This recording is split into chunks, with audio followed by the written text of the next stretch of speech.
कब बच गए थे? नमस्कार, केपी न्यूज़ में आपका स्वागत है। रंगमंच 4 अक्षर का शब्द ये, पर आसान नहीं है लाइव थिएटर करना। और हमारे भिलाई में इस लाइव थिएटर को जिंदा रखे हुए है इप्टा भिलाई। इप्टा भिलाई यूँ कहें 3 पीढ़ी साथ चल रही है। और आज यहाँ के जो नाटककार हैं शरीफ अहमद की पुण्यतिथि पर नाटक पंचलेट का मंचन किया जाना है। और हम नाटक की ठीक पहले पहुँचे हुए हैं ताकि कलाकारों से आराम से बात कर सकें। और सबसे बड़ी खूबसूरत बात यह है इप्टा भिलाई की कि यहाँ पर 3 पीढ़ी एक मंच पर होती है, एक साथ काम करती है, एक सम्मान के साथ, लेकिन एक सबकी सोच एक जैसी। बुजुर्ग बच्चों के साथ बच्चे बन जाते हैं और बच्चे जब बुजुर्गों के बीच बैठते हैं तो वो उनकी सोच के मुताबिक अपनी सोच रखते हैं। हम मुखातिब हैं हमारे इप्टा राष्ट्रीय इप्टा के सचिव राजेश श्रीवास्तव जी से। भैया, इप्टा भिलाई करीब 80 के दशक से शुरू हुआ। हाँ, और आज इप्टा को आप कहाँ पाते हैं? मेरे ख्याल में भिलाई इप्टा ने अपने काम की वजह से पूरे देश में अपना स्थान बनाया है। मतलब मैं यहाँ पे 84 से जब से आया हूँ नियमित रूप से हमारा ये रूम खुलता है। और हम लोगों ने सिर्फ लॉकडाउन छोड़ दिया जाए तो हमारा ये कमरा कभी बंद नहीं होता, नियमित रूप से करते हैं। और सबसे बड़ी चीज़, इस दौरान पिछले 25 साल से हम लोग लगातार बच्चों के बीच में वर्कशॉप कर रहे हैं। कोई भी संस्था ऐसी नहीं है जो इतने दिन तक ऐसा कोई प्रोग्राम कर सकती हो। और भिलाई स्टील प्लांट की मदद से ये प्रोग्राम हम लोग करें तो हमने 3 पीढ़ी तैयार करके रखी है। तो 3 पीढ़ी मोबाइल टेक्नोलॉजी के दौर में फेसबुक है, सोशल मीडिया, ढेर सारे प्लेटफॉर्म हैं। उस दौर में बच्चे अगर नाटक से जुड़ रहे हैं तो क्या वजह मानते हैं? नहीं, वो उनकी जागरूकता है, हम लोगों का प्रयास है।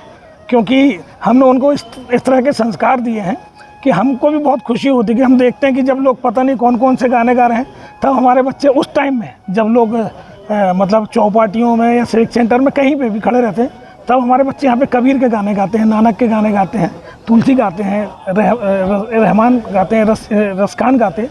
तो ये स्थिति है।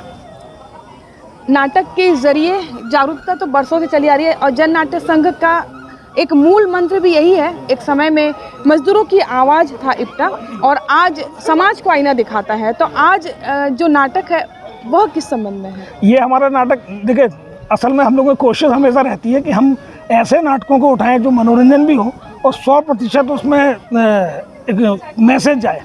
ये नाटक तो ऐसा है कि फणीश्वर नाथ रेणु ने 1936-40 के लगभग लिखा था। और उस टाइम उनने कैसे मार्केट गांव के अंदर प्रवेश कर रहा है, पूरा बाजारवाद किस ढंग से आ रहा है, उसका एक बहुत छोटी सी वानगी है। ख़ासतौर से हमारे जिस तरह से लोग आपस में नफरत करते हैं, हमारा काम एक सबसे सुंदर, अच्छी एक सुंदर दुनिया, सबके लिए एक सुंदर दुनिया, और इसी को लेके इप्टा 1943 से लगातार काम कर रही है। जी हाँ, सुंदर दुनिया है और इप्टा इस सुंदर दुनिया को अपने मंच के जरिए दिखा रहा है। अरे काकी, तुम्हारा किसी कभी चोर या डाकू की पाला पड़ा है? किसी के चेहरे पे थोड़ी लिखा होता है कि ये चोर है या डाकू। हमारे साथ इप्टा की वरिष्ठ मणिमय मुखर्जी और सुचित्रा मुखर्जी जुड़ रही हैं।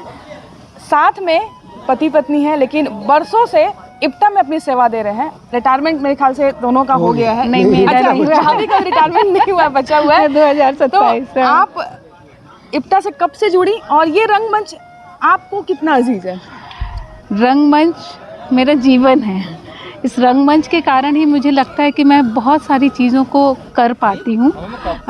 स्कूल में बच्चों को भी उसी रंगमंच का ही कुछ अभिनय है जिससे बच्चों को मैं पढ़ा भी पा रही हूँ और बच्चों के साथ बहुत मिक्सअप होके खेल भी पा रही हूँ। रंगमंच से यदि मुझे पूछा जाए तो मैं 81 से जुड़ी हूँ। फिर वो तो सतना में थी तब, और उसके बाद जब भिलाई आई हूँ, भिलाई में 89-90 में हम यहाँ पहुँचे हैं। तब से लगातार रंगमंच से और इप्टा से ही जुड़ी हूँ।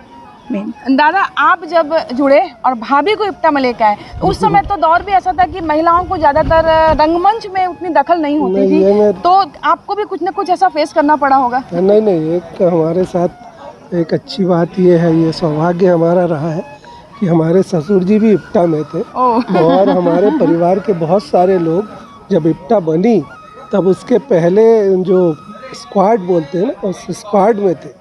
तो वो संस्कार इनको बचपन से ही मिले थे।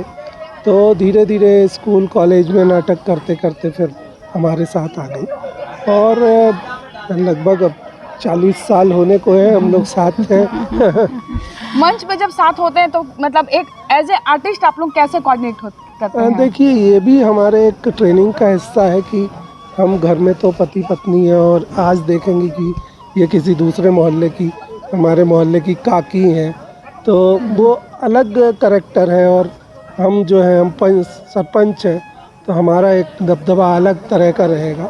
तो वो ट्रेनिंग हम लोग करते रहे, धीरे धीरे नाटक करते अब वो चीज़ आ गई है कि जो जिस पात्र में है उस पात्र में ही रहेगा। वो वास्तविक जीवन में जिस पात्र में है वो उससे तो अलग होना ही पड़ता है। और नाटक करते करते ये सब चीज़ें अपने आप आ जाती हैं, क्योंकि हम लोग ने कोई फॉर्मल ट्रेनिंग नहीं ली है, ना किसी इंस्टीट्यूट से सीखा, ना कुछ। ये बोलते हैं ना, करके सीखो। तो हमने गाना भी करके सीखा, हमने नाटक भी करके सीखा, डायरेक्शन भी सीखा, अब लिखना भी जानते हैं, सब कुछ है, समझ लीजिए एक्टिंग तो है ही उसमें। तो इस तरह ये इप्टा से ही जुड़ने का एक बड़ा सौभाग्य रहा है कि हमारे पुरखे आज़ादी के पहले भी वो काम कर रहे थे जो हम अभी भी कर रहे हैं। जी हाँ, आज़ादी के पहले का दौर था, इप्टा शुरू हुआ और आज भी इप्टा कायम है अपने उन उसूलों के साथ में, अपनी जिम्मेदारी इप्टा निभा रहा है। और भिलाई का मंच है, यहाँ पर 3 पीढ़ी साथ में, आपने एक पहली पीढ़ी देखी, अब हम मुखातिब करेंगे आपको दूसरी और तीसरी पीढ़ी के साथ में जो यहाँ पर अपनी विशेष भूमिका निभा रहे हैं। तो लड़का हूँ मैं।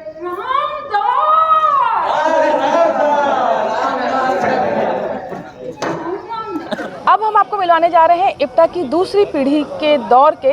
इप्टा भिलाई के अध्यक्ष हैं रोशन घड़ेकर जी। और रोशन भैया, आप लोग बचपन से इप्टा में जुड़े हुए हैं, आज आप दूसरी पीढ़ी हैं जी, जो इस जनरेशन, इप्टा की जनरेशन को आप लोग आगे लेके जा रहे हैं जी, भिलाई के। तो कैसे जुड़ना हुआ था और आज क्या फील करते हैं कि जो आपकी एज के लोग हैं या आपसे छोटे लोग हैं वो रंगमंच से दूर क्यों हो रहे हैं अभी? ये मुझे ऐसा लगता है कि फिल्मों की चकाचौंध है। लोग जब हम बात करते हैं नई पीढ़ियों से तो उनका एक कहना था कि थिएटर एक ऐसा माध्यम है जो फिल्मों की तरफ लेके जाए, और वो लोग 2, 4, 6 महीने 8 महीने के बाद उनको लगता है हमने बहुत कुछ सीख लिया है और वो मुंबई या छत्तीसगढ़ी फिल्मों या एल्बम की तरफ वो कुछ कर जाते हैं। तो हम लोग जिस वजह से जुड़े, मेरा पंकज जो मेरा फ्रेंड है उसने मुझे यहाँ से ज्वाइन करवाया 93 में कि क्या कर रहे हो, कहाँ घूम रहे हो, आओ थोड़ा देखो। और जब मैंने शुरुआत की इप्टा तो मुझे लगा ये तो कुछ अलग दुनिया है, एक अलग जगह लेके जाती है। बाकी जगह पान ठेले और चौक पे खड़े रहने से बेहतर है कि हम ऐसी जगह पे आके काम करें जो कुछ समझने का मौका मिले, दुनिया को भी और अपने आप को भी। तो वहाँ से हमारी शुरुआत हुई। करते करते फिर मैंने भरतनाट्यम में MA किया खैरागढ़ से, फिर थिएटर का भी धीरे धीरे मैंने करता गया और राजेश भैया और मणिमय भैया के सानिध्य में भी हमने काफ़ी अच्छा काम किया। फिर शरीफ भैया से मुलाकात हुई और उस दौर के वो ऐसे व्यक्ति थे कि जो उनके लिए कहना ही बहुत कम है, ऐसा लगता है मुझे। हम लोग जो समझ पाएँ कि एक छोटी सी चीज़ को कितने अच्छे तरीके से वो इम्प्रोवाइज़ करते थे और हमको भी ये सिखाते थे। फिर हमारे बाद की जो पीढ़ी है, चारू, गोरकी, ये लोगों को भी वो साथ में लेके चलते थे, हमको भी, और राजेश भैया, मणिमय भैया जो हमसे एक बड़े एज के थे उनको भी। तो उनका सामंजस्य करने का अपना एक तरीका था। तो आज उनकी स्मृति में आप लोग आज कार्यक्रम कर रहे हैं? जी बिल्कुल बिल्कुल, शरीफ भैया के इसमें ही हम लोग कर रहे हैं कार्यक्रम और सारे लोगों ने एक प्रयास किया है कि उनके नाटक को हम प्रदर्शित करें वहाँ पे, और बाकी आप देखिएगा अभी क्या बेहतर हो सकता है। जी हाँ, ये थे रोशन जी। और अब हम आपको इस नाटक जो पंचलेट है उसके डायरेक्टर से मिलवाएंगे। तो बहुत ही युवा निदेशक गोरकी साथ में है और चित्रांश गोरकी है, घर का नाम है फेमस, लेकिन यही है गोरकी। और चित्रांश हमारे साथ में है। आज नाटक पंचलेट का निर्देशन ये कर रहे हैं। आप सोचिए कि एक युवा निर्देशन में आज बुजुर्ग जो है, जितने भी सीनियर्स प्लेयर हैं, जितने सीनियर्स कलाकार हैं, वो सब यहाँ पर नाटक में मंचन करेंगे। तो गोरकी, जब आप नाटक का निर्देशन करने जाते हो और सामने पापा हैं, चाचा हैं, सब हैं और आपके भैया की उम्र के सब 2 जनरेशन को आप देखते हो, तो उनको हैंडल करना कितना कठिन होता है? नहीं, बाहर अगर हम कहीं रहे ना तो ये कठिन है, लेकिन ये है इप्टा भिलाई की शायद खासियत है कि कल ही की मैं आपको एक चीज़ बता रहा हूँ। बड़े पापा लेट आए थे प्रैक्टिस में, तो मैं उन्हें यहाँ भयानक चिल्लाया, यार हम लोग आके बैठे हैं, आप नहीं आए हो, तो बोलते सॉरी ठीक है। घर गया तो मैं उनको अपनी तरफ से सॉरी बोला, मैं बोला यार आपको सबके सामने चिल्लाया, तो वो बोले कि नहीं यार ये डिसिप्लिन तुम्हारा वहाँ पे एज अ करियर है और एज अ कमिटमेंट है थिएटर को लेकर, आर्ट को लेकर, जो होनी चाहिए। तो जब हम मतलब और कोई होता तो शायद घर पे चिल्ला देता कि साले तू बहुत बदतमीज हो गया, इस टाइप को बात करता है, लेकिन उन्होंने मेरे को बोला कि नहीं ये सही है, तुम वहाँ गलत नहीं थे। तो हम लोगों को शुरू से ऐसा ही एक प्रकार से अब मिला है, हम लोग को पीढ़ी दर पीढ़ी यही आई है। शरीफ चाचा आज जिनके उसमें हम लोग डेथ एनिवर्सरी पे प्रोग्राम कर रहे हैं, बहुत कम उम्र थी हम लोगों की जब वो चले गए, लेकिन उनके उसमें करने का रीज़न ये है कि उनने हम लोगों को आज़ाद रहना जिस तरीके से कला में सिखाया था। मैं 11 साल का था जब उनकी डेथ हुई, और उनकी डेथ जब हुई हम लोगों के साथ एक प्ले कर रहे थे। बीएसपी ड्रामा कंपटीशन था 23 तारीख को, और 21 तारीख को आज जो ख़त्म हो गए थे, उन्हीं के निर्देशन में हम नाटक कर रहे थे। तब हम लोग बहुत छोटे थे, लेकिन वो हम लोगों को ही बोलते थे कि तुम लोग अपनी इम्प्रोवाइजेशन अपने तरीके से करके लेके आओ, और वही वो आखिरी में करवाते थे। तो अगर हम लोग को 11 साल की उम्र से इन लोगों ने इस तरीके से सोचना सिखाया करके, शायद आज हम लोग इस लेवल पे हैं या कर ले रहे हैं। बड़ी बात तो है अपने से बड़ों को डायरेक्ट करना, लेकिन ये है कि जब सामने वाले उस चीज़ को समझते हैं कि यहाँ पे उम्र मैटर नहीं करती है, तो वो बहुत अच्छा हो जाता है। तो हम लोगों को यहाँ से आसानी है बहुत। जी हाँ, उम्र मायने नहीं रखती, काबिलियत मायने रखती है, और एक मंच मिलना ज़रूरी है जो इप्टा भिलाई हर उम्र के लोगों को देता है, उसकी काबिलियत को पहचान करके। और हम आपको अब नाटक पंच लेके कुछ दृश्य दिखाएंगे जहाँ पर 3 पीढ़ी एक साथ मंच पर होगी, और आप कहीं नहीं जाइएगा। और इस तरीके की खास खबरें जो भिलाई से जुड़ी हुई है, भिलाई की जान है, शान है, उनके लिए हमेशा देखते रहिए केपी न्यूज़। सब्सक्राइब करना ना भूलें हमारे चैनल को।